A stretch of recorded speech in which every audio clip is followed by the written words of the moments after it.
নেতৃত্ব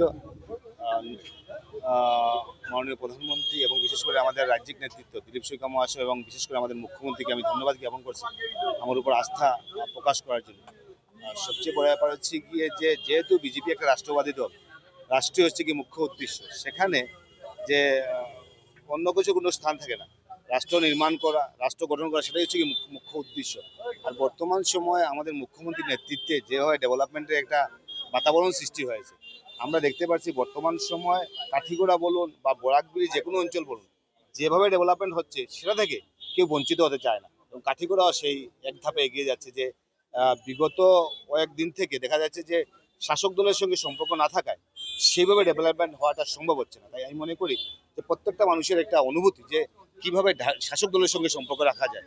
এবং বর্তমান সময়ে আমি মনে করি যেখানে সভ্যতা সংস্কৃতির প্রশ্ন, যেখানে আমাদের কৃষ্টি কালচারের প্রশ্ন, যেখানে জাতি গঠনের প্রক্রিয়া, যেখানে রাষ্ট্র গঠনের প্রক্রিয়া, সেখানে আমি একজন কমলাক্ষ দেববরকৃষ্ট পিছনে থাকতে পারি না। আর যেহেতু বলা হয়েছে যে এবার আমি হয়তোবা বিজেপির প্রার্থী হয়েছি, শুধু আমি নয়, যত হিন্দু লিডাররা যারা আছেন যারা প্রত্যেকে আস্তে আস্তে শিফট করছেন। কারণ কংগ্রেসে কোনো সেই বাতাবরণ নেই, কংগ্রেসে কোনো বাতাবরণ নেই যে হিন্দু লিডাররা কংগ্রেসে থাকবে, সেই বাতাবরণটা নেই। মুখ্যমন্ত্রী বলছে আমরা যখন সেই কংগ্রেস অফিসে যেতাম, সেখানে গিয়ে হিন্দু মানুষরা যে গিয়ে কংগ্রেস করবে সেই বাতাবরণ, সেই সেই সেই পরিবেশটা না। তাই ভারতবর্ষের 85% মানুষকে অস্বীকার করে আপনি রাজনীতি করতে পারবেন না। তাই কংগ্রেস কিন্তু 85% মানুষকে অস্বীকার করে রাজনীতি করছে। তাই জন্য বর্তমান দিনের বাতাবরণ।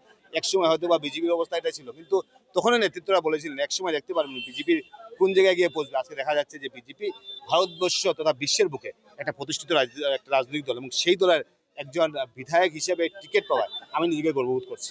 কিন্তু বিগত 7-8 মাস ধরে একটা বিদ্রোহ কোথায় বিদ্রোহ?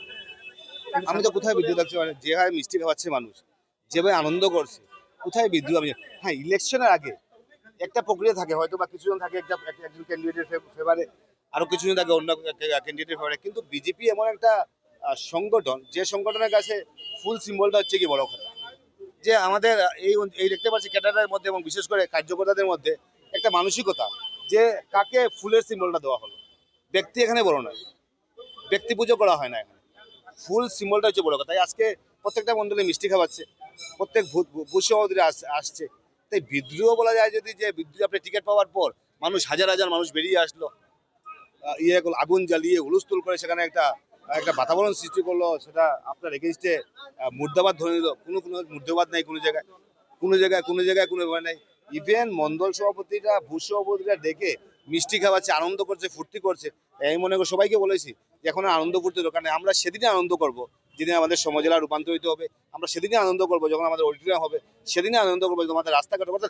একটা ডেভেলপমেন্ট কাজ করব, একটা করে আমরা বম ফুটাবো। তাই সামনের দিন আমি মনে করি যে রাষ্ট্র সমাজ নির্মাণ এবং দেশের উন্নয়ন, সামাজিক উন্নয়ন এবং ডেভেলপমেন্টের প্রক্রিয়াকে যদি অক্ষুণ্ণ রাখতে হয় যদি, তাহলে বিজেপির শাসন ব্যবস্থায় যেভাবে ডেভেলপমেন্ট হয়েছে, সামাজিক ডেভেলপমেন্ট বলুন এবং ইনফ্রাস্ট্রাকচার ডেভেলপমেন্ট বলুন, সেটা থেকে সমস্ত ভারতবাসী এবং আসামবাসী এবং গোড়াবাসী বিরত থাকতে চায় না।